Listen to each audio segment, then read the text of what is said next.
Welcome back to the Masters of Modern podcast. I am your host, Captain Boat, here with my co-host and minion, Ben Bateman. What have you done with Alex? I am now the boss of this Battle Boss podcast. You'll never be my boss.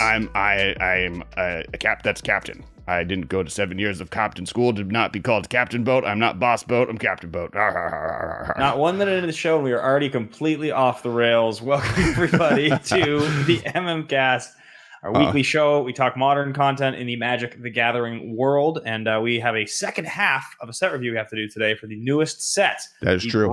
The brand newest Magic cards in all the land. So, and before we do that, that was Captain Boat. He's one of the bosses from the game that we are coming out with and have released, and is now going back to Kickstarter backers, called Battle Bosses. You get cool figures like Captain Boat here, or Ryu, who looks like a dragon. Well, she is a dragon. Right here. So definitely check that out at kess.co/shop or just battlebosses.com. And we'd love for your feedback. It's a dope game. And then today also, if you are going to go buy stuff at TCG Player, there's a link below. And if you click that link, you get to help the podcast. Anything you buy in TCG Player from moving forward until you click another creator's content link will just it'll remember that we sent you there. So it's really appreciated if you use that link when you buy stuff. Helps us out and helps the podcast out. Absolutely. We are always trying to get better and grow and evolve. So anyway, you guys can help us do that. If you like the show, please do. As normal in our episodes, we just did our shout out at the beginning. There's trivia that's important. And the way this game works is you are going to hit that. We're going to ask you a trivia question. I'm going to ask Ben a trivia question. He's going to try and answer it. If you get it correctly, please comment below. Go comment your answer while Ben's trying to figure it out. If you get it correct, you don't have to do anything. You're not betting anything. But if you get it wrong, you have to hit that like button. That's really the important thing. If you get it right and you want to hit that like button, gotta do it. Great, that's appreciated. But if you get it wrong, if you don't know the answer to the trivia question, or you guess the wrong one, you definitely have to hit the like button. That's the bet you made. We apologize that we're forcing you to hit that like button, but it helps all the algorithms and it's super appreciated regardless. But Ben. Yes. In 2010's From the Vault, there was one of the enemy-colored protection swords included in that set. And it was the first time we saw that. It was later printed immediately after that in the next block. Of the swords, which one was printed in From the Vault Relics? Which of the famous protection sword equipment was debuted in From the Vault Relics? Well, Alex, you see, I know this one. It's protection from blue and green, and it is Sword of Body and Mind. It was originally previewed in that From the Vault, and it came out just shortly thereafter in it's just in Mirrodin or Scars of Mirrodin?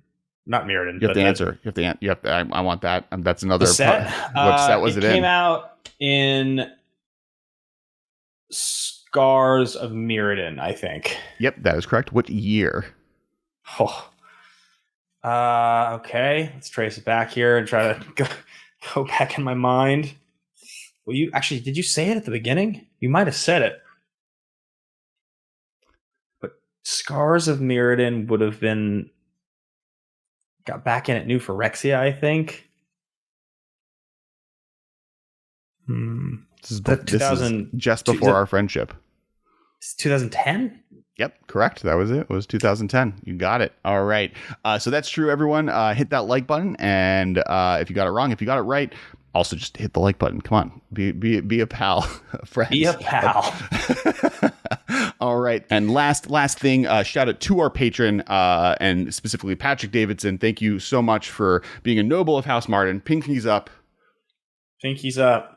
Thank you to our other patrons for making this podcast happen. If you would like to be a part of that patron, you can click the link below, patreon.com/MMcast, and you get the episode a week early. That's the big thing. If you get up to a higher level, we'll start shouting you out. We'll follow you on Twitter. There's a bunch of other cool stuff on there, so check that out as well. But the big one is early access and basically a direct line of communication to me and Ben, because that is the easiest place where we will respond. All right, now let's get into the review. We are second half.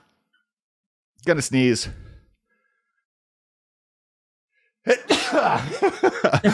Second half of Midnight Hunt. It's a Midnight Hunt, as the world would like to tell me. I like Haunt better. Why do I like? I was convinced it was haunt because you'd said it that way so many times. Yep, it's Midnight Hunt because werewolves hunt. They don't haunt.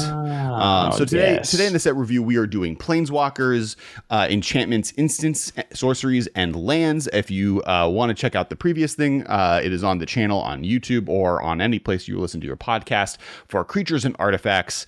That's over there. We are starting with the Planeswalkers, and there are 3, and they are all pretty spicy. All right, first one is Arlen Cord.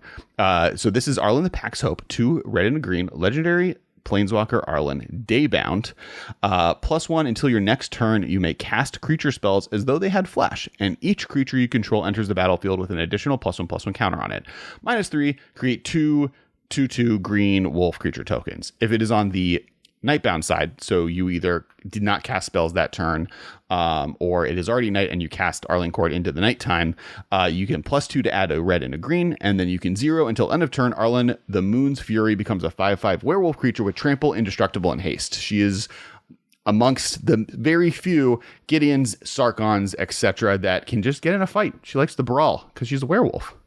It's a pretty good card. Also, so you start with the basics anytime you evaluate a Planeswalker, which is that I think that whatever the minus ability, the first basic minus ability is, it's usually all but 1 loyalty, and it accomplishes the equivalent of what a spell would do, but, a little bit less good, usually, just only because you have to balance it also being a Planeswalker. So right. The -3 is 4 power over 2 bodies for 4 mana.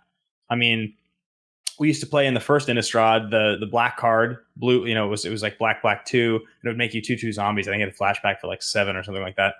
But I mean, we've all spent 4 mana for 2 creatures before. But you also get left, she stays alive. I mean, she's still a Planeswalker with 1 loyalty at that point. So right, she's very similar to the easiest and the quickest thing she reminds me of is Huntmaster of the Fells, right? Yeah. Like she has the ability to come down, you get 2/2 power creatures in play, and then a value engine that also stays in play alongside them.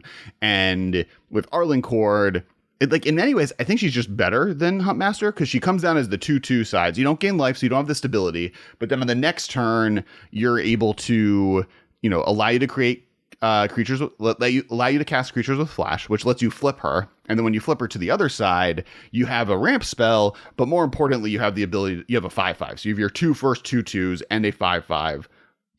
So on turn 6, you end up with, 9 power worth of attacking creatures off of Arlen. And that's not including the what you did, the flip it to get a +1. I think the drawback here, the thing that stands out to me that is not the same as Huntmaster, and you may be right, this might just be better, but the drawback here for me is that Huntmaster's ability to deal 4 damage to a creature when it flips is actually a way to deal with things, not just things that want to attack Huntmaster or things that would potentially attack Arlen, but that piece of Huntmaster and the life gain I think are both pretty significant, but I would agree it's in the running, though Huntmaster doesn't see play in Modern really these days. I mean, it's a little tiny bit, but barely in the Jund deck. Sure. Well, the point is, I think that's why I'm saying it's better, right? Like, I think if this was worse than Huntmaster, it wouldn't see play. And like the other card it's in most contention with is Bloodbraid Elf, right? Which I like has fallen out of favor with the fact that we're now living in Zoomer Jund, right? With you have Lurrus in the command zone, which Arlen also doesn't let you kind of play with Lurrus. So this has to overcome Lurrus, and it has to overcome Bloodbraid Elf, and I don't know if it quite does it. I do think it's doing exactly enough unique things that it has the potential to, but I just don't think it's quite there. I mean, I do think there's something pretty cool to -3ing for 2/2/2s to block and keep your board going as you plus up getting the ability to take advantage of your Daybound Nightbound flip. And also, I mean, it matters that they have flash, and it also matters that they come with an additional counter on them. It's a big deal. So I think this card's pretty sweet. Yeah. I think it's pretty close, right? And I think if this card, for instance, was printed 4 years earlier, I think it we'd be freaking out about how dope this card is. Agreed. The next card, Teferi, Who Slows the Sunset. 2 white-blue, legendary planeswalker Teferi, comes down with 4 loyalty. +1, choose up to 1 target artifact, up to 1 target creature, and up to 1 target land. Untap the chosen permanents you control. Tap the chosen permanents you don't control. You gain 2 life. Look at the top 3 cards of your library. Put one of them into your hand and the rest on the bottom of your library in any order. And then -7, you get a emblem with untap all permanents you control during each opponent's untap step, and you draw a card during each opponent's draw step. A lot of people are jokingly referring to this Teferi as Tefair, Fair, because of the Teferis that have of the Teferis printed, this is by far the fairest of all of them, including the creatures. But like people were like kind of hyped about this. I recorded a TikTok about this. I don't get it. Like it goes infinite with Chain Veil, so like there's stuff to do that's cool with it in older formats. I don't know. I don't think this is anywhere close to competing with the two Teferis or Jace the Mind Sculptor that are all legal in Modern for this to ever see play in this format. Yeah, it just when I look at it and I read it and I think about it in it's a blue-white, control walker, obviously. So you're competing with Mind Sculptor in that slot. You obviously have 5 mana Teferi, 3 mana Teferi. Like, those are the types of cards that show up.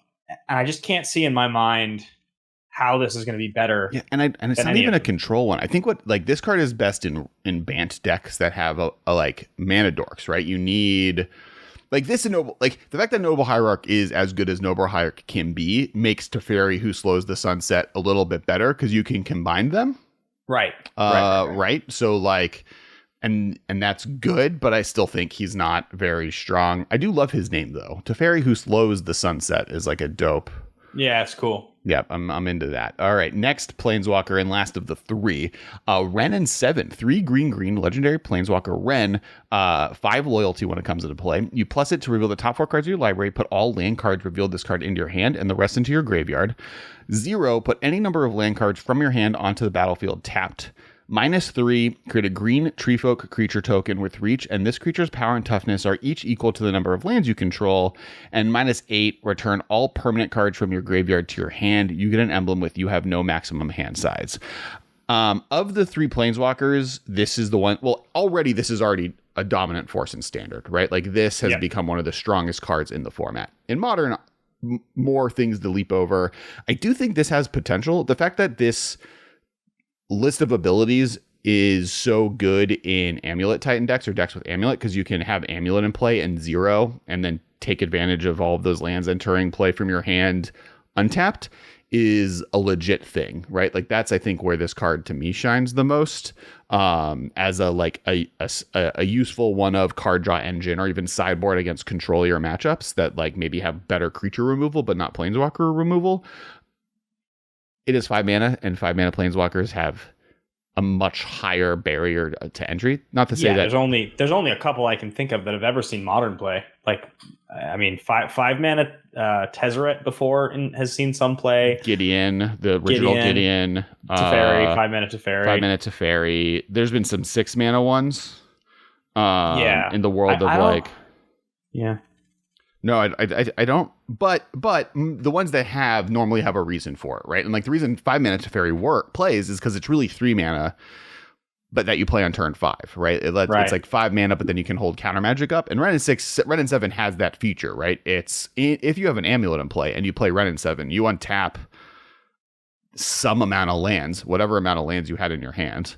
I also think when you read this card, going back to the same example I was just using a second ago when talking about Arlen, what's the minus ability? What are you getting? And what you're getting is for 5 mana, you're getting a Planeswalker with sick abilities at 2 loyalty, and you're also probably getting a 5/5 creature. Maybe it's a 4/4 if you've accelerated into it, but I mean, if you play this on turn 5 like you're supposed to, you are getting a 5/5. And you're also getting a Planeswalker at 2 loyalty for 5 mana. Well, and in these decks, pretty good. You're probably not playing it then, right? You're probably playing on turn 5 or on turn 4 at the latest in Amulet Titan decks or Scapeshift decks. You're getting a 5/5 and a Planeswalker, and then when you untap, and if you play Wrenn and 7 0, and you have 2 extra lands in your hand, you now have a 7/7 or bigger that just like starts swinging. Yeah, I mean, I think to your example of how it would work in a proper Modern deck that already plays, and like I think that's correct. I'm just more thinking about like on a card power evaluation. I'm pretty happy for 5 mana to be left with a perfectly functional Planeswalker and also have a creature that's going to get exponentially larger as the game goes on. Right. It seems like pretty good value for 5. Like I don't think we would play very many 5 mana 5/5s in Modern. Like I obviously know that a vanilla one would never see play, but if you add enough bells and whistles to a 5 mana 5/5 that gets bigger. Well, that's one of the bells and whistles, I guess. It does start to become pretty appealing. I think this card's pretty pushed, but I think at this point, if you push walkers at 5 mana, that's okay. Yeah, You I can agree. put as many powerful 5-mana walkers as you want. That's not going to ruin my game. I agree. I think this card has potential to see play in Modern, which is saying a lot for a 5-mana anything. Yeah. And generally the things that have the highest chance of seeing play in Modern for above 3 mana are things that refer to lands and help you pilot out a Valakut win, pilot out a amulet based win, and Ren and 7 does that.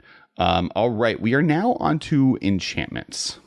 All right. Now, funnily enough, there's only 2, and they're both black. The first one is Ghoulish Procession. 1 and a black enchantment. Whenever one or more non-token creatures dies, create a 2/2 black zombie creature token with Decayed. This ability triggers only once each turn.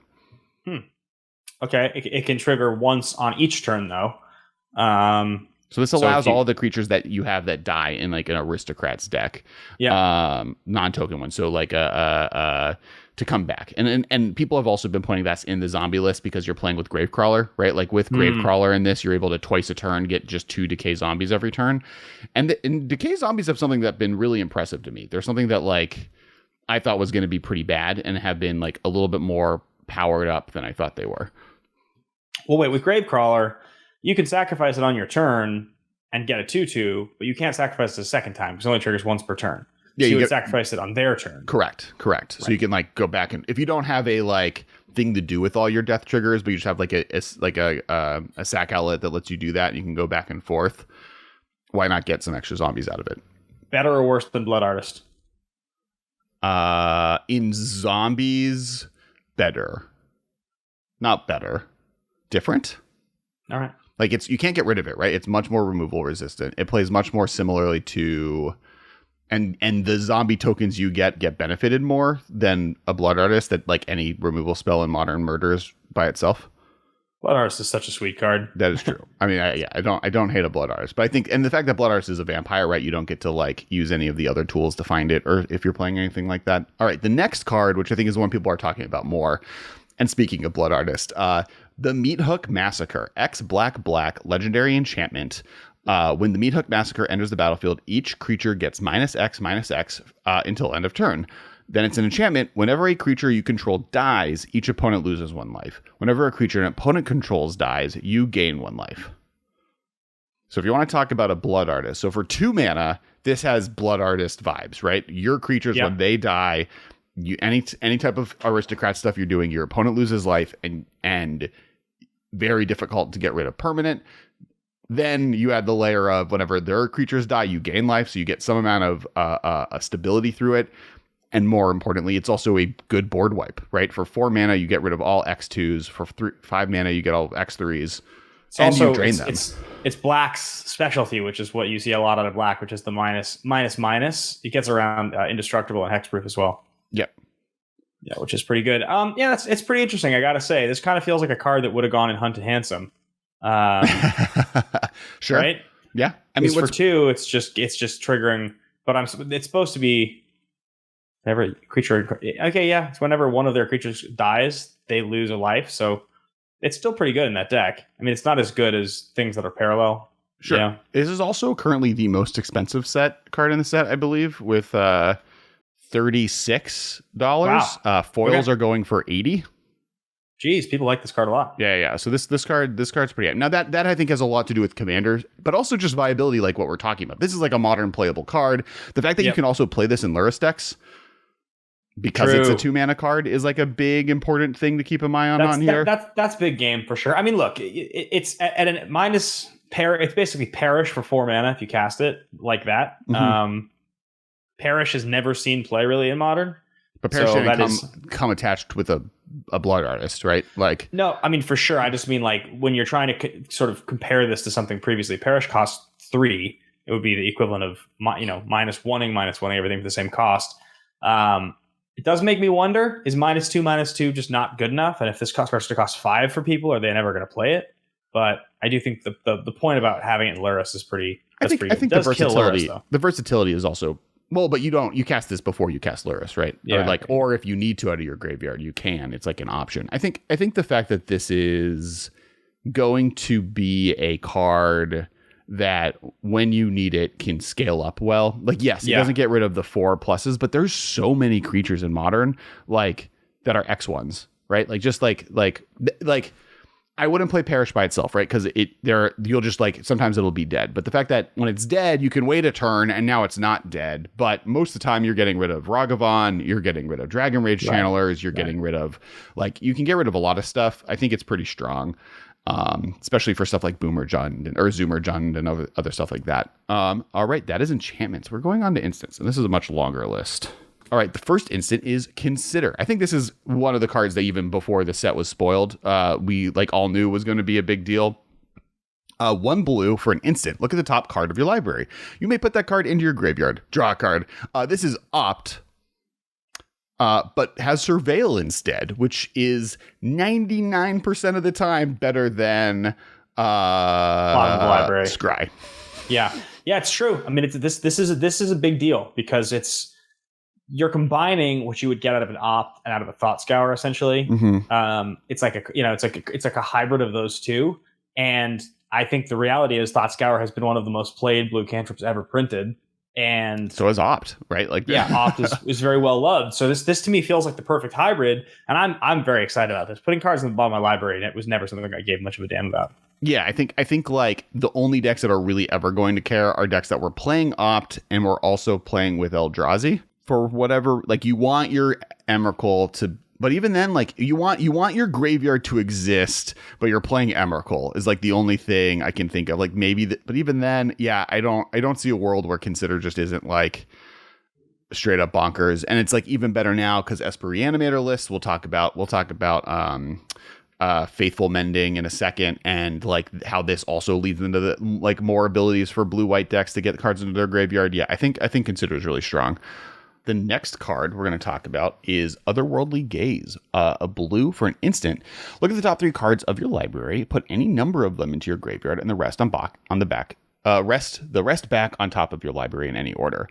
Flashback, 1 blue. So there's a bunch of cards this kind of harks back to. One of them, and I'm forgetting what it's called. Wasn't there a card called Dream Twist from Innistrad? Yes. They want to use mill 3 and then it flashed back, so it was a total of mill 6. So Dream Twist has seen modern play, was definitely a standard player, has seen kind of a library of different play in the past. And this card is just a strictly better version of Dream Twist because you can Opt as part of that you can scry some cards and make sure of the top 3, these are 2 Vengevines I would like to be in my graveyard. These are 2 Phoenixes I would like to be in my graveyard. But that last one is a card I would like to cast on my turn. So you can pretty efficiently get stuff into your graveyard. There was a whole controversy on this card because some people think it's really good and some people think it's stone cold unplayable. I'm leaning towards the more it's on the primary side. I don't think it's really, really good, but I think this is a card that I would look out for. Flashback for 2 triggers a lot of different things. The fact that this is really easy to cast with Phoenix and make Phoenixes get to your graveyard is really important. It feeds your graveyard for Delve spells or Vengevines or whatever you want. It just seems like a very efficient. For 3 mana, you get 6 cards in your graveyard. But of those 6, you get to keep the best 2 of them or best 4 of them or the best whatever and stack the top of your deck over your next 2 turns, which I think is really strong. Yeah, I think I totally agree with you on that. I do think this is pretty good. Historically in blue, when cards don't actually put anything into your hand, they let you choose from what's on top. They're not very good, but I'm willing to take a chance on this one and say that I would recommend this card as being good rather than garbage. Yeah, I think the small difference here with those cards, because I agree, if this was 1 mana, do that, it would be bad. The fact that this is 1 mana, you draw a 2 mana version of this card and you get to choose what you're drawing on your next turn, I think is good. Yeah, I agree. Right. I think, and that's part of it. And the fact that you can cast it from your graveyard is helpful too. There's always a need for casting good stuff from your graveyard in these types of decks. And a card, the amount of times I've wanted cards in a Vengevine deck or any type of self-mill deck that let me mill more from my graveyard, right? Just what more cards in my graveyard that let me continue my engine has been very large. And Otherworldly Gaze gives you that ability. The next card is Secrets of the Key, blue to investigate. If this spell is cast from your graveyard, investigate twice instead. Flashback 3 and a blue. We talked about this card before in an early episode when we were first kind of responding to some of the previews. I did want to bring up that because people did comment then that we said it was comparable to Think Twice, right? Where and like it plays a little bit in that world where turn 1 you play this, turn 2 you can keep your mana open. It's an instant, so the whole time you have your mana open, and you're able to sack the clue token or have a clue token in play for artifact shenanigans, and then cast other spells. On turn 4 or late game, you can hold up Cryptic Command, and then when they pass, you can just flashback this, and then you have things in play. So it like is a slower engine than Think Twice is, but you draw a lot more cards, right? You're drawing 3 cards versus 2, which is significant. The other thing, though, is that one of the most played decks in the format at the moment is Indomitable Creativity decks. So for those who don't know, Indomitable Creativity is X red sorcery mythic from Kaladesh. Destroy X target artifacts and or creatures. For each permanent destroyed this way, its controller reveals cards from the top of his or her library until an artifact or creature card is revealed and exiles that card. Those players put the exile cards onto the battlefield, then shuffle their library. So this is a card that lets you get Emrakul, Volomakis, etc. into play and let you kind of chain these effects. And they're already playing Hard Evidence, which for 1 mana gets you a crab and a clue token. This is another like convenient way to get that token, right? You don't get a blocker, but you also get more cards over the process, and you get the ability to flash it back if they're able to respond or bounce or whatever to your clue token.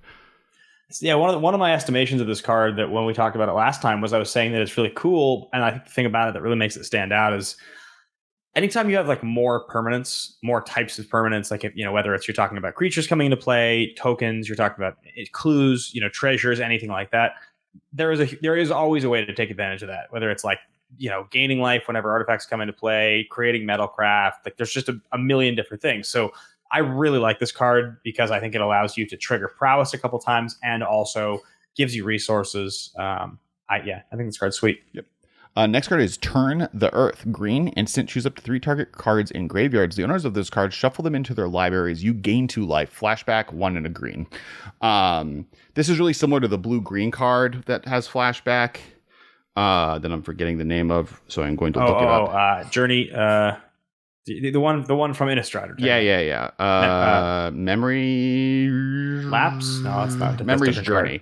One in a blue instant, target player shuffles up to 3 target cards from his or her graveyard into his or her library. Flashback, 1 green. This has the reverse, so the one side is the graveyard hate. The power of that card often is not only the fact that you can use it as random graveyard hate, right? It's that it allows you to pick cards in your graveyard that maybe you want back in your deck, be it a Thassa's Oracle, or like you've milled yourself all the way and you want to get that combo. It also is a good response to Thassa's Oracle. People are talking about this in CDH as an option just because it's like good graveyard hate, good at killing a Thassa Oracle combos when they're going off and murdering a player, etc., etc. And then the fact that you can gain 2 life is also like a stabilized engine. Once again, in the Otherworldly Gaze decks that are self-milling themselves, being able to gain life and sustain yourself is really important. And so this also gives even that much extra utility to those decks. I'll tell you one thing that's really interesting, and we don't really talk about Highlander Gauntlet on the show very often anymore, but it's a format that we used to play a whole bunch of, where you had 600 cards between 6 decks. And, you can only use 1 copy of any card in any deck. So we started to realize that when we were building these decks that had to be basically tuned against the field, you need to have answers. And a lot of the key things you have to be able to disrupt are you need to be able to gain life. So you can't just get like burned out, like nobody can mono red you. You have to be able to respond instantly to graveyards, because that's like something that's always going to be a thing that you have to do in Magic. You need to be able to naturalize stuff. Like you have to have, but nobody ever wants to waste slots in their deck on cards that just do that one thing. Right. So anytime I see a card like this, I'm always like, this is just making a card that you're going to see it in a pack and be like, yeah, this is probably going to be useful. It captures 2 of the like 3 or 4 most important reactions that you need to be able to have in Magic.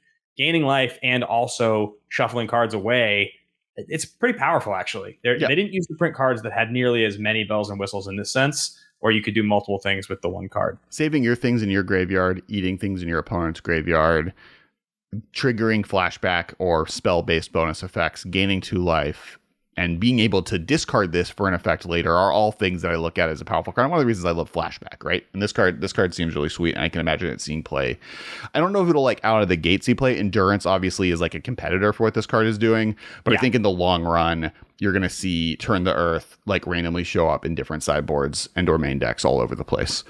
or it'll be a part of some combo in the long run. Like it's the right mana cost for it to be in some like weird, I'm not playing any lands or like some other weird important piece to a combo deck that people are making work. Cathartic Pyre, 1 and a red, instant, choose 1. Cathartic Pyre deals 3 damage to target creature or planeswalker, or discard up to 2 cards, then draw that many cards. Instant. So in many ways, this is just the better version of Is It Charm? Yeah, I mean, so the whole damage to creature or planeswalker thing, it is like a newer development. It all started that they had to be so careful with the keywords on these cards back when they got rid of, when they errated the whole thing of like damage to a player is the same as damage to a planeswalker. Sure. They changed that ruling. So then you end up getting cards like this. It's kind of the same thing with like a Braid, where you read it and you're like, oh, this is sweet. Like what would be really sweet is if I could also hit a player with this, because this is assuming that 3 damage, but you're going to want it. Its fail case is always discard 2 cards or discard 3 cards, draw 2 cards, right? Or discard 2 cards, draw 1 card. Yeah. If 3 damage to target creature or planeswalker isn't happening, you do that. Now, I think you only play this card in decks that mode, the discard up to 2 cards, then draw that many cards, is the primary mode, right? Like you play this in decks like Phoenix where, I can do that half every time. And then some of the time this is like, right, I need to kill that opponent's thing. Here's 3 damage to that. Yeah. I mean, it's the same as the last card we talked about. The versatility is what makes it. Right. Yeah, and it is definitely playable. I'm not going to argue there. Yeah. I think the fail case of doing damage to a player like a Braid matters a lot less. Like a Braid's one of the most played red 2 mana damage spells of all time, right? And the fact that this is close to a Braid level as a power level is significant. I think it is a reason it's worth talking about.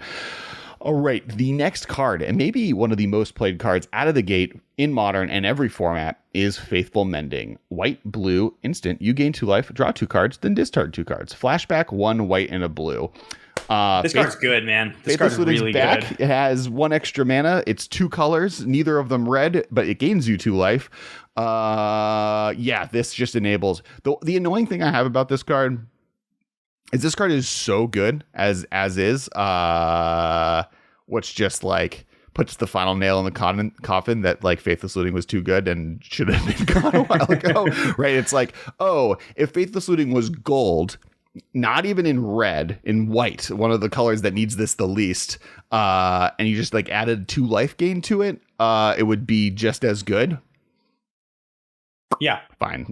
Agreed. I mean, this card's very powerful. I've seen this in a bunch of deck lists already, and but single-handedly, this plus Consider has like brought Phoenix back, right? Like immediately, Phoenix is once again 5-0ing tournaments. Esper Reanimator, this is like the exact piece that deck was missing to be able to be viable. Dredge is already looking at ways to incorporate white cards into its strategy that it previously wasn't really playing. It's like already out of the gate doing cool stuff.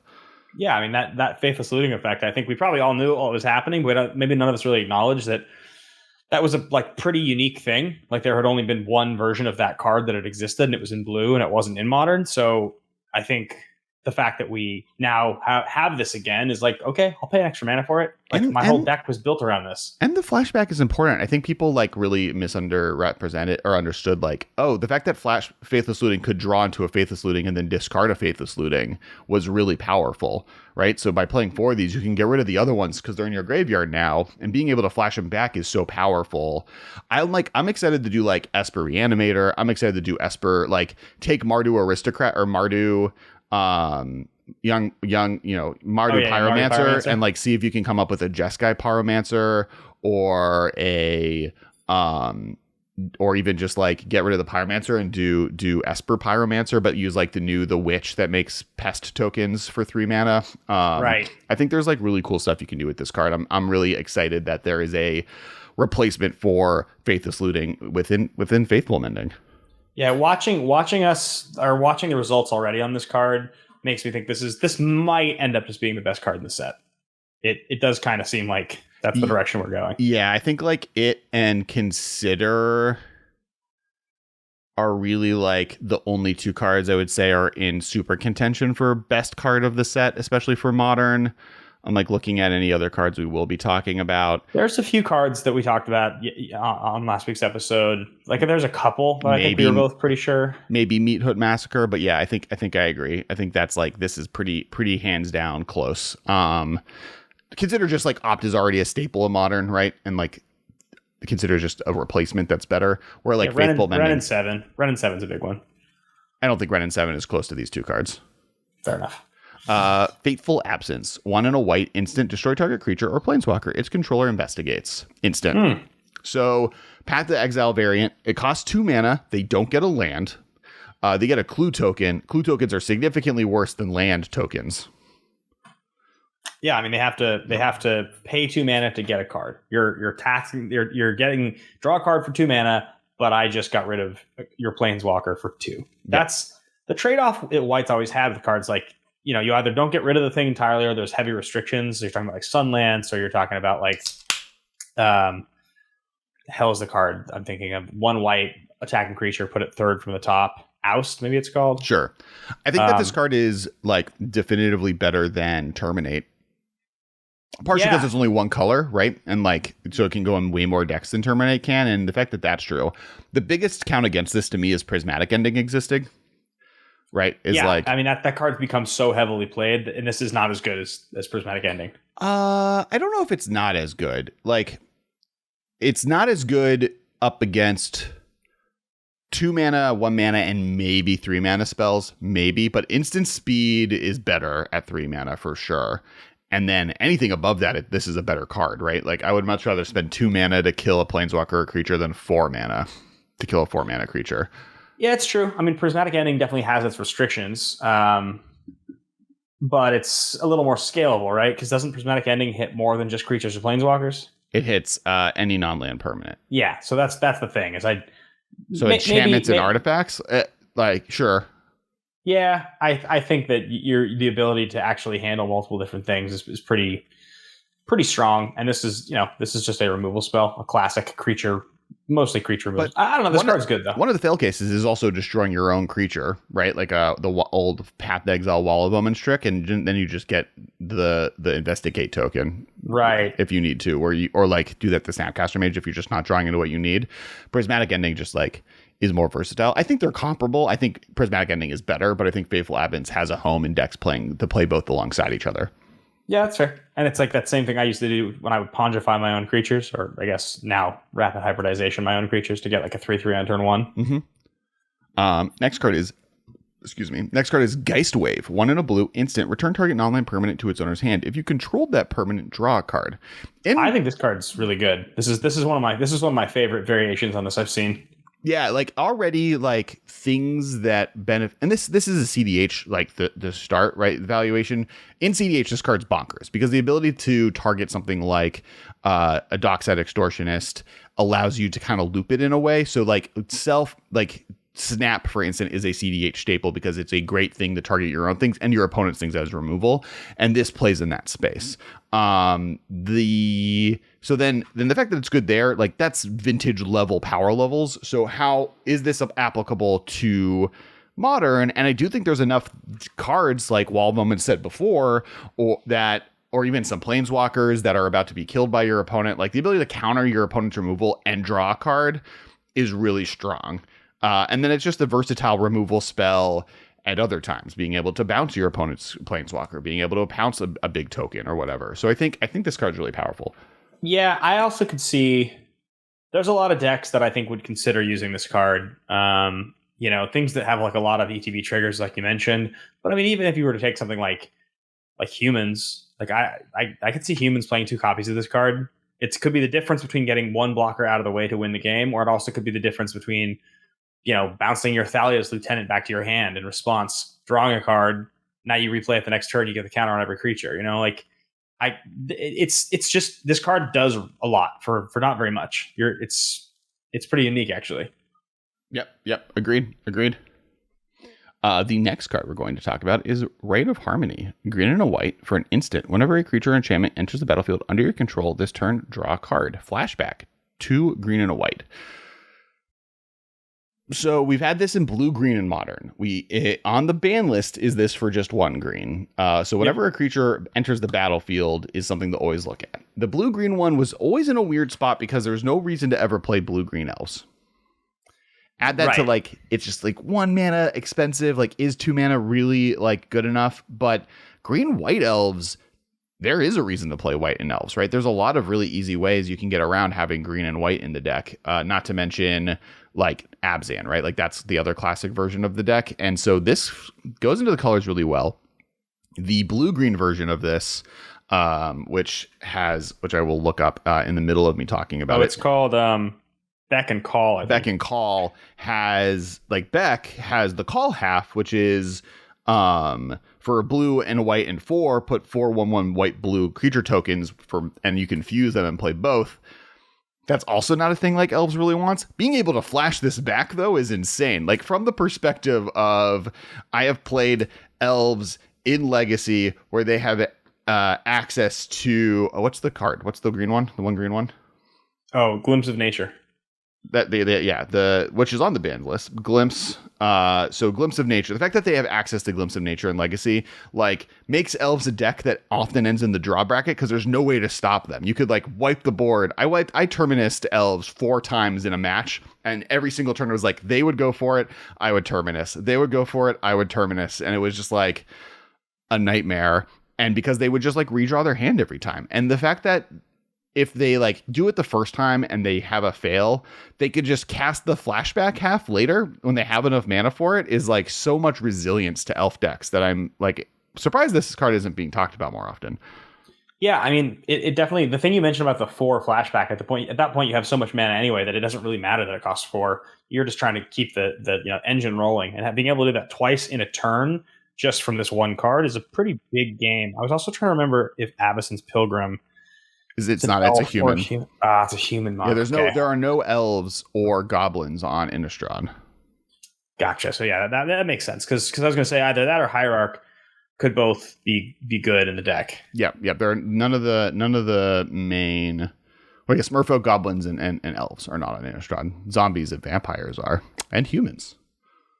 But yeah. So I think like if you untap with an Archdruid and like 2 other mana dork elves and you have this in your graveyard, you probably can go off. And then obviously the front half is like easy to go off. I think there's like easy ways to take advantage of this card, and adds like a real win condition to elves, just being able to combo ball elves people, which is great. Next card we got is Siphon Insight. It is black-blue for an instant. Look at the top 2 cards of target opponent's library, exile one of them face down, and put the other on the bottom of that library. You may look at it and play the exiled card for as long as it remains exiled, and you may spend mana as though it were mana of any color to cast the spell. It flashes back for blue, black, 1. So my favorite thing to do with this is anytime anyone puts anything on top of their deck on purpose, be it with a Preordain or some type of scry effect, you can then cast this to steal whatever they kept. Obviously in older formats, being able to respond to Vampiric Tutors and Enlightened Tutors and Mystical Tutors with Siphon of Insight is like going to be the best feeling I can imagine. Right. For modern, being able to respond to a Jace trigger, like if they brainstorm some things on top of their deck, is really strong. But also just like 2 mana draw a card, 3 mana, like in that think twice space, but you're getting your opponent's best cards and you're getting to opt, basically, you're getting to look at the top 2 cards and then choose the best one of those 2, is also like kind of gangbusters. I kind of really like this card. Here's my only issue with this card. I know they're different, and I know this card has flashback, and so it does some really interesting things defensively, but look, let's be honest, we've all wanted Shadow of Doubt to be the best card ever for the longest time. We all love that card, but it doesn't actually feel like if you main deck Shadow of Doubt, you actually get to use it the way you want to use it that often, even though in theory there are tons and tons of fetch lands getting searched for, and other tricks that you're going to be able to just shred people with. And I always find that when I play Shadow of Doubt in the main deck of any reactive deck, it gets used for its proper purpose, like 50% of the time at best. But like Shadow of Doubt is just like cantripping. I think looking at your opponent's 2 best cards, like I think like brainstorming your opponent and getting the best of those 2 cards, not preordaining your opponent, is better than random draw a card. I guess it depends on the deck, of course, because like sometimes you just have better cards in your deck than your opponent has in theirs. But against some matchups, you get really dope stuff. Yeah, it's fair. I mean, I think it's more powerful than Shadow of Doubt, but I just still think about like the magical Christmas land theory of how this card is good. And in a powerful format, like the ones that we like to play, where there's not actually as many, like Modern doesn't have nearly as many, put something on top of your library. Sure. Agreed. It has a lot less of that. That's why in Modern, I think the Shadow of Doubt comparison is less than in the older formats where you're like trying to get someone who's just tutored, right? You're playing this card because most of the time it's like a great instant speed way to spend your turn stealing the best card from your opponent. Right. Like in other formats, you're playing it because that's true. And then also you can just have this in your graveyard as a graveyard deck. And then like your opponent vampiric tutors and you're like, nope. So I think that's like the next benefit. But yeah, that's fair. I think like it'll be interesting to see if it sees play. For sure. Next card is Bloodline Calling. 1 black instant. Target creature gets -5 until end of turn. -5/-5. Or target token or creature tokens get -2/-2 until end of turn. It's funny. We were just talking about Perish. This is like another variation on Perish. Yeah, I mean, look, I'll ask the same question now that I asked then. Creature tokens getting -2/-2 for 3 is not playable, but having 3 mana -5/-5, that's pretty big. We actually don't see -5/-5 out of black cards really that often. It's almost always -4/-4 is the big. Mm-hmm. That's the big swingy one that black always shows us, or sort of conditions us to believe. So a singular like 3 mana probably nuke something, and it also means it can nuke like a lot of things that become 5/5s that are like harder to deal with. You know, I believe Gideon becomes a 5/5, right? 5/5 indestructible, or is he become a 6/6? Gideon is I think some have been 5/5s and some have been 6/6, and it depends. A lot of the time, like you'll see like Nissa or like one of those others the Planeswalker turn into like a 4/4 or a 5/5. So I think this card's actually probably better than it's getting credit for. I don't know that there's a deck that really needs a 3 mana destroy a creature thing. I think the 3 mana effect really hurts it for me. I think the fact that just I would play the Meat Hut Massacre almost most of the time, though, if there becomes a moment where there are like X5s that are really important to kill, right? That's right. And on the same time, a deck that has maybe a lot of X2 tokens, this card becomes more interesting. But until that happens, I don't know if this card it's just like a little too slow. Yep. Yeah. Next card, Memory Deluge. 2 blue instant. Look at the top X cards of your library where X is the amount of mana spent to cast the spell. So the first time 4 cards, put 2 of them into your hand and the rest on the bottom of your library in random order. Flashback for 7. So instant speed, filter for the top 4, get 2 cards, or flashback for 7 later on in the game and look at the top 7 and get the 2. So it has Dig Through Time-esque ramifications if you spend the 7 mana for it. Yeah, I mean, obviously, Dig Through Time being a delve card is why it was played, and so I don't... 2 mana is significantly better than 7. and you can't cheat. You can't really cheat this card. That's the issue. You know, like... You can, if you pay 4 to look at the top 4 and put 2 into your hand, that's fine. Mm-hmm.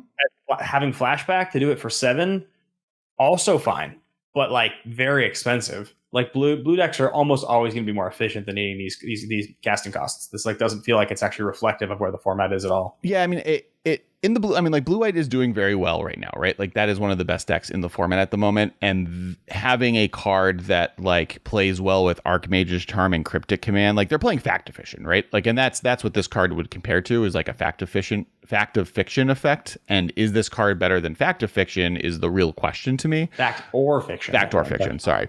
That makes sense because fact of fiction is terrible to say. Is this card comparable or better than FOF? And it might be. Like digging for 4 to draw 3 cards, one of which is a 7 mana dig for 7, dig through 7 to get 2 cards is a lot of cards that you get to see for the best 2 cards, and you get to select them. It happens at instant speed.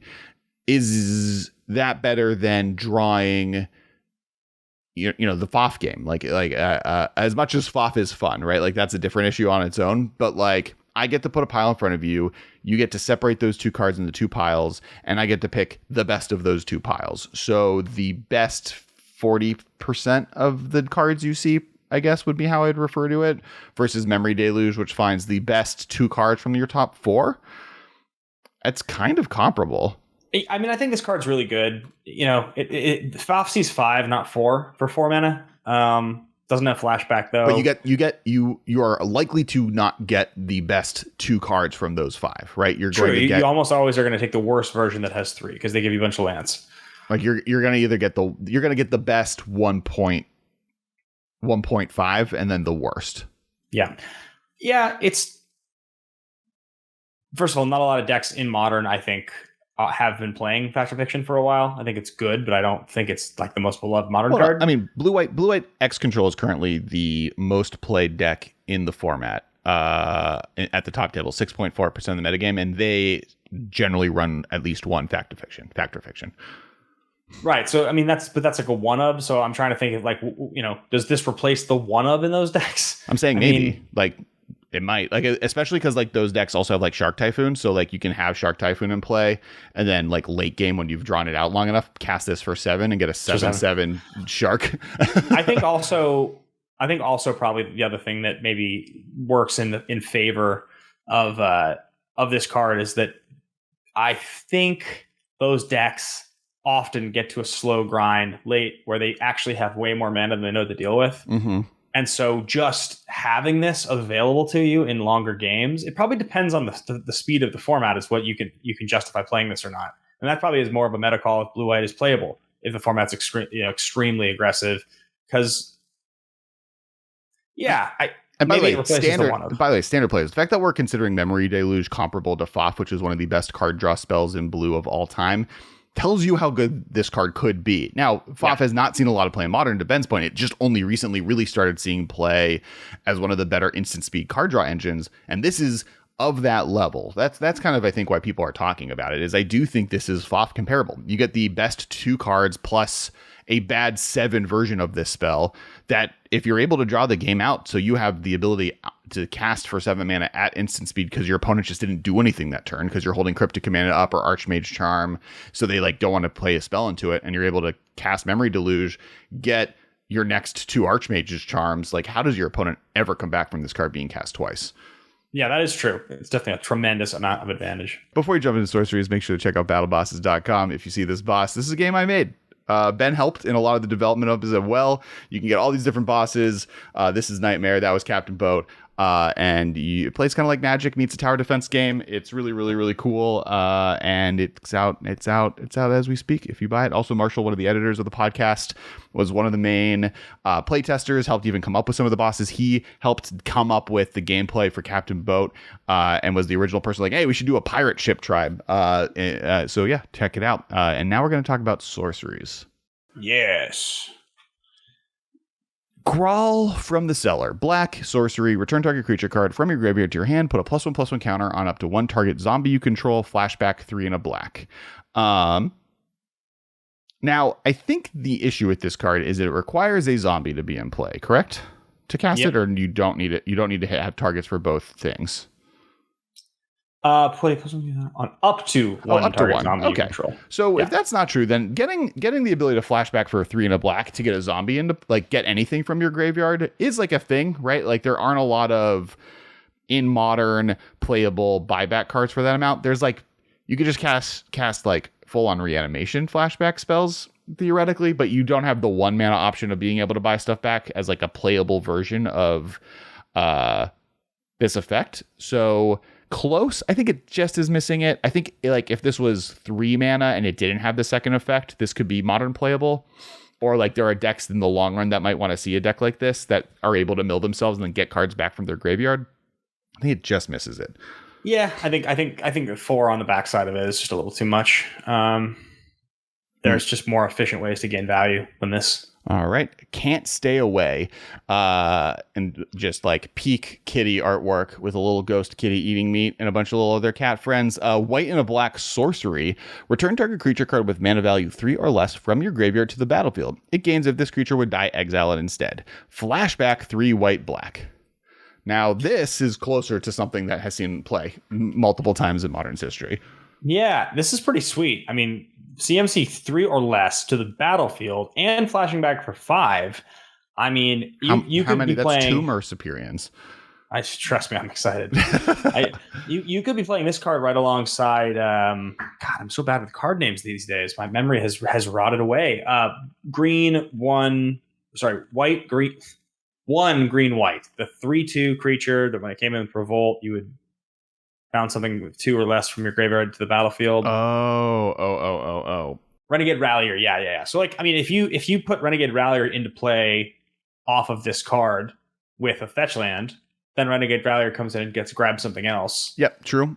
Like the thing with all these cards is always you're able to get like things that like have weird like costs associated with them, right? Like the Scab Ruinator side of the world. Yeah. That like is always really interesting. The fact that you can have this be self-milled and get stuff back is also really good. I think like there's a like, you know, Unearth is already seeing some amount of play in decks, and this plays in that space. Being able to get like Kroza and put into play. The sad thing with Kroxa is that this exiles it when it dies, so you can't like escape it. I think that's like I think that's what's going to limit it from seeing play. Is if this could get Kroxa back, this would be a great card because it could be another thing that you can discard to stuff that late game you gain more advantage of, etc.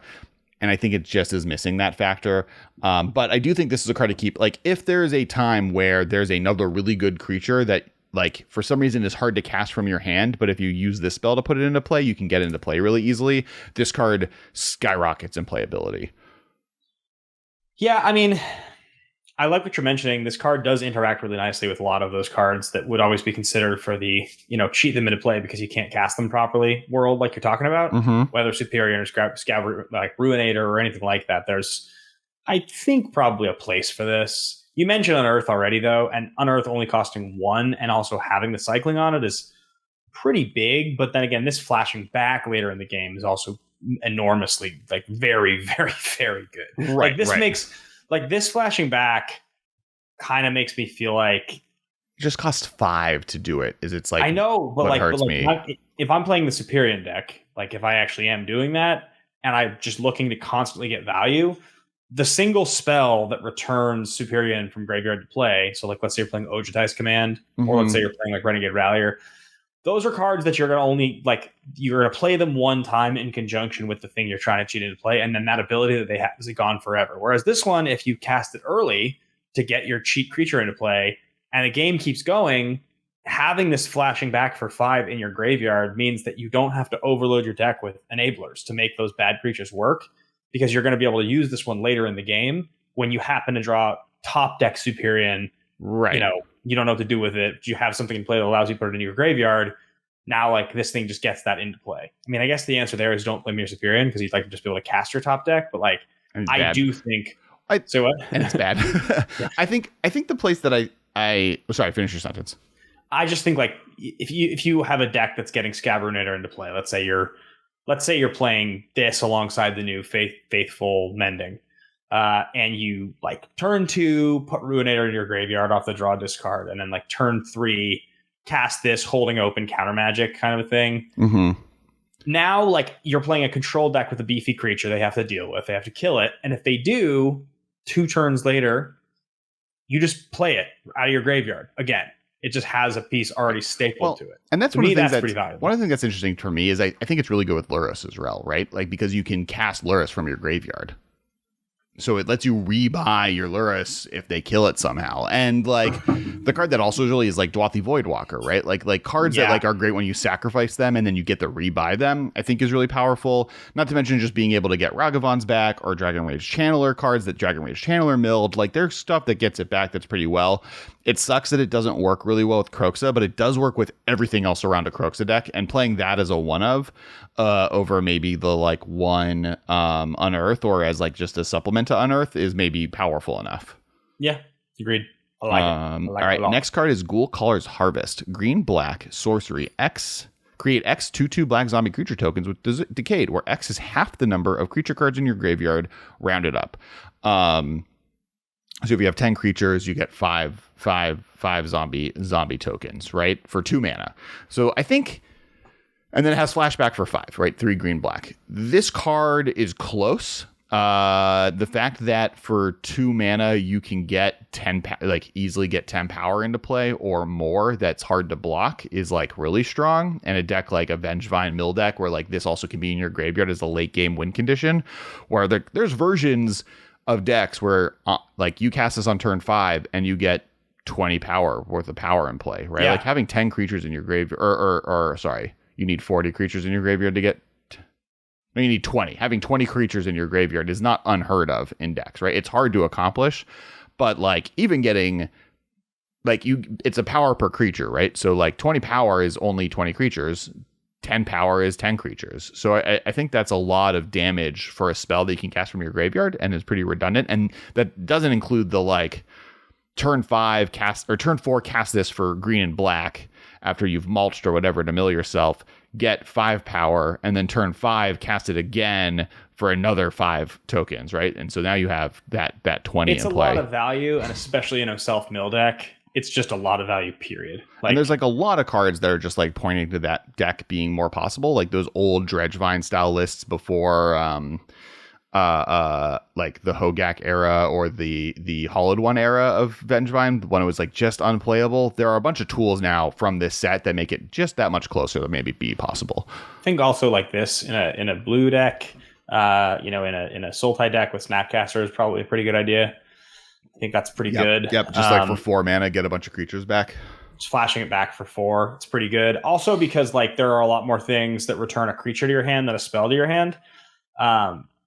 There are tons of things that return a creature to your hand, so I feel like you would probably play a big blue self-mill deck with Snapcasters and this, but you need to have creatures, obviously, for the thing to be valuable, so having 4 Snapcasters in your graveyard, like, honestly, it's almost like Sultai and then, play Unearth in that deck. Sure. And, right, like you almost can combine the ideas we were just talking about with Can't Stay Away and apply a lot of those ideas to Goldcaller's Harvest, and there's a bunch of self-mill versions of this deck that you go bonkers pretty fast, pretty early. Right. Card's really good. Next card we're going to talk about is Join the Dance. Green, white, create 2 white and 1 white human creature tokens. Flashback, 3 green and white. This feels like fixed Lingering Souls. 2 mana on the front half is fine. I think this is just worse than Lingering Souls, though. Like, as much as I want it to be Lingering Souls, I think they were smart to not just give me Lingering Souls. Yeah, I would agree. Next card, Sunset Revelry. 1 and a white, sorcery. If an opponent has more life than you, gain 4 life. If an opponent controls more creatures than you, create 2 1/1 white human creature tokens. If an opponent has more cards in hand than you, draw a card.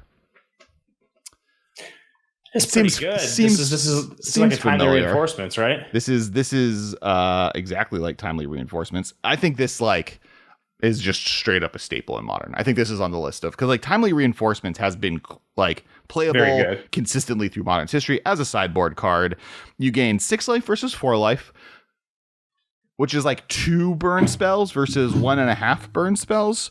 You gain 2 creatures versus 3 creatures, but for 2 mana, right? They're like way less mana than 3. 3 mana is a lot of mana in Modern. 2 mana is not that much, especially because like consider like Snapcaster Mage also lets you rebuy it, and it cantrips. Yeah, like it just adds the draw card effect on top of all of that. I think this card's really bonkers. I do think that there's a possibility that you'll get 2 of these when you play it. A lot of the time, you'll be forced to play it. You won't be able to maximize its effect. So then it becomes 2 mana for 2 of these abilities, because each one refers to a different condition. I still think that's fine, though. I think this card's good. Yeah, but I also can see being in a situation where you have as many cards or more cards than them because they've drawn gas in your land host, so you don't get to draw a card. You have more cards than them. You do gain 4 life because they're beating down on you, and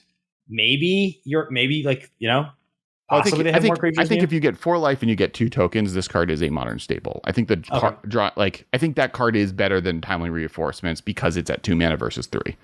Okay, fair enough. I think that adding the layer that once in a while you're going to get just like a cantrip out of that is all just insane, right? I think that's kind of where I'm at. Now the question is, timely reinforcements play right now is debatable, right? So I think also playing this on 2, and they went like you're on the play, you play a land, they play Ragavan, and then you play this and then play this, right? Like you to play in land and then play this, and you just like get 2 tokens and like maybe gain life because they've attacked, I guess, not in that situation. But like even just getting 2 tokens for 1 and a white to like block the Ragavan is like really good to me. It's a lot of value. There's no doubt that there's potential for a huge value swing when you play this card. I agree. I like it. That part of the card is playable on its own, right? Like there are decks in Modern that have tried making 1 and a white make 2 tokens work. They never made the case, and I don't think that's quite good enough. But then add these other things onto it in the late game, and it's like really strong. All right, next card. Tapping at the Window. 1 green sorcery. Look at the top 3 cards of your library. You may reveal a creature card from among them and put it into your hand. Put the rest into your graveyard. Flashback 2 and a green. This is the mulch effect. The difference is that you get to flash it back, which is like something that I've always wanted mulch to be able to do. Right. It's a little less good because mulch is the top 4 or is it top 5? Well, mulch is the lands one, right? This is the green-black one from Innistrad that lets you get a land or a creature. Yeah. I know what you're talking about. So it's definitely different than those, right? But it also is good because you can play 4 of these, and if you hit one of these, it's still good because it goes to your graveyard, and you can now cast both of them from your graveyard so they can chain. I think this card has some real potential to break through. I think there's a number of effects that do similar things. But being able to, but having the flashback definitely pushes it into the conversation. Right, like worst case scenario, this is a 1 mana more for both halves of that blue spell that we were talking about earlier, right? Yes, like, exactly. And in the meantime, it's better than that because you get creatures a lot of the time. Next card, Dryad's Revival. 2 and a green. Return target creature card from your graveyard to your hand. Flashback 4 and a green. So you're thinking sorcery speed, Gravedigger effect. Well, any card. It's target, not target land card. Gotcha. So it's 3 mana regrowth and then flashes back for 5. Mm-hmm. Regrowth with the new land version of it has shown to be more playable than, and like regrowth at one time was banned in Vintage, right? I mean, that was like a long time ago. Yeah.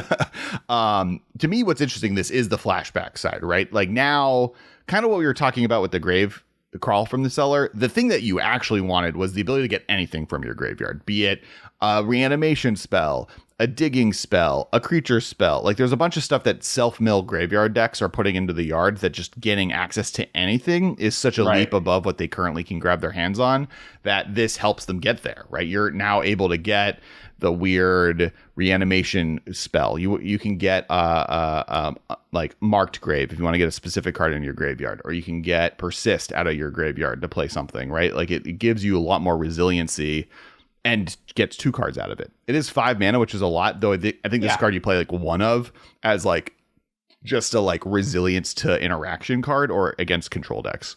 I mean, Eternal Witness has been played forever and ever and ever because it's good. And it's not like when you draw it later in the game, it's like often when you draw it later in the game, you don't care if it costs 3 or 5. It's still good. And that's why it's a good card. So having this in your graveyard for the second use is something that I think those value decks will get definitely a lot of use out of. Right. Next card is, and there's a few misses from stuff that people mentioned we didn't talk about, and there's a few cards and sorceries that aren't on this list. I'm just gonna get Ben with Dire Graph Rebirth, 3 black green sorcery. This spell costs 1 less to cast for each creature that died this turn. Return target creature card from your graveyard to the battlefield. Flashback 7. So 5 mana and 7 mana for Unburial Rites, right? So like worse than Unburial Rites, you need green and black. Better colors for Unburial Rites, right? Like green and black is where you want to be. But if you have any type of sacrifice engine, which specifically Hogak decks have, this is Hogak. True. Right? Like if you are playing with big things that have power and toughness, you can, or like anything you're sacking, if you use, like this is like a perfect card for the self-mill Altar of Dementia decks. Right? Because you're doing the altar thing. This is in your graveyard. You're able to rebuy a creature from your graveyard that buys maybe other creatures back. Maybe it puts a bunch of creatures into play. Like you get a Grave Titan, or you get Sun Titan grabbing another thing, right? Like you're able to kind of regurgitate your graveyard back into play and loop that effect. And this gets put in your graveyard. This is like the most Alex Kessler card that I've ever seen. Yeah, I'm so I read this card and I'm just like, I don't want to play against you and you're playing this. I'm not excited to play against you and you play this. It's very easy for me to sack a bunch of creatures. Like for the front half, 3 creatures die and I now have, a reanimate effect, or not reanimate. I have an animate dead. In my graveyard, if I just happen to let 5 creatures die somehow, how could I ever in a black deck let creatures die? I now get to reanimate a thing.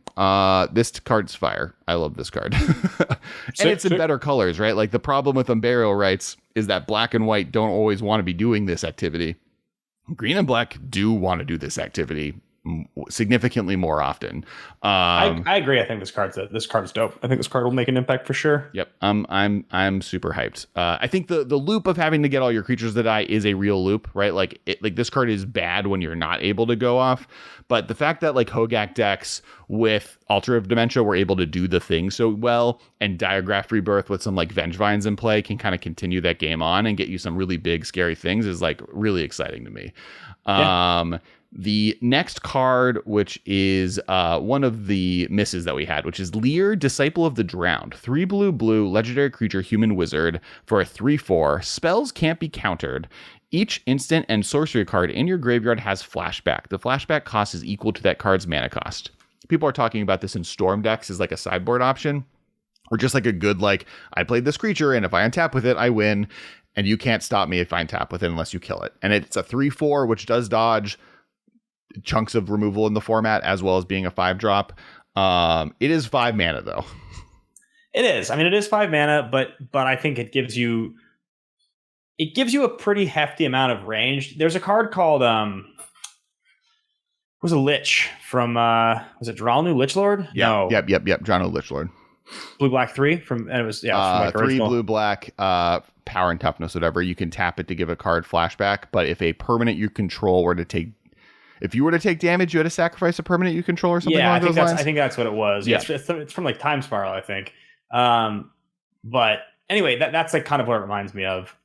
Just the idea that, you get all this flashback out of your graveyard. This one's more powerful, obviously. If damage were to be dealt to Dralnu Lichlord, sacrifice that many permanents instead. Yeah. So it has like a little heftier of a drawback, but yes. Yeah. But it's kind of in the same wheelhouse, and I think this card's pretty good. The difference is that Dralnu has to target one target instant or sorcery. This just lets you cast all. This is what's it called, right? This is what's the red all spells in your graveyard have flashback?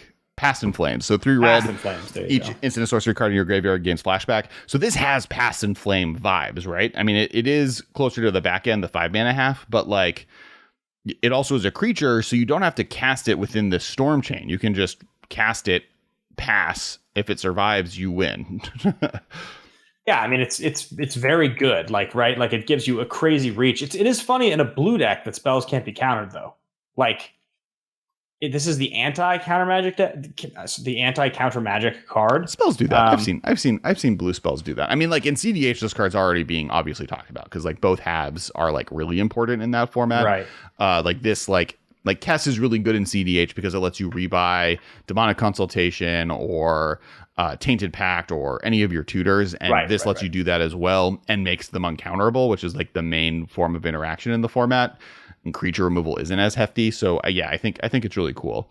All right. So that is there is only one more card for us at review, Ben, and then we'll be done. It is Hostile. It's a land. It's pronounced hostile. Hostile. It is a land. Tap to add 1 colorless. 1 and a tap. Sacrifice a creature. Put a soul counter on a hostile. Then if there are 3 or more soul counters on it, remove those counters, transform it, then untap it. Activate only as a sorcery. Okay, so you have to sacrifice 3 creatures over several turns to flip it. Yep. And when it flips into Creeping In, which is an artifact creature horror construct. It's a 3/7. Whenever Creeping In attacks, you may exile a creature card from your graveyard. If you do, each opponent loses X life and you gain X life, where X is the number of creature cards exiled with Creeping In. Gotcha. And then you could phase it out for 4 colorless. Wow, what an interesting card. A lot going on with this card. So the first half is hostile, right? And that, to me, that like is like the closest we've ever gotten to like a high market effect in Modern, right? Like a pretty inexpensive, like 2 mana, sacrifice a creature, sorcery speed, so it can't be used to like respond to removal, which I do think makes it a lot worse. But being able to just have a sack outlet like that on your land is something that decks have often wanted, right? Like there's different reasons to want to be able to do that.